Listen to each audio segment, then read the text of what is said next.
ধরিনি আগে। মামিকে বলতে এই ছিপটা দিলেন, দেখিয়েও দিয়েছেন কিভাবে ছিপ ফেলতে হয়।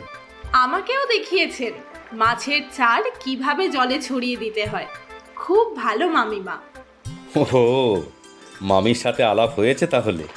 হ্যাঁ, মামি সব বাগান ঘুরিয়ে দেখালেন, আম বাগান, কলা বাগান। আমি একটা মোচা দেখেছি গাছে, আগে কখনো গাছে এভাবে মোচা ঝুলতে দেখিনি। তোমার মামিরও কাণ্ড, কোথায় ঘরে বসিয়ে হাওয়া করবে তা না করে এই রোদে বাগান চষিয়েছে। তোমাদের চা দিয়েছে তো? শুধু চা? আমরা আসার পরই যা একটা ট্রিট পেলাম যে কি বলবো মামা।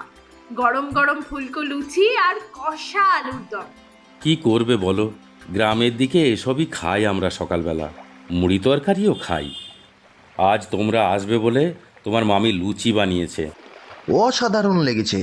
আমি তো গোটা 10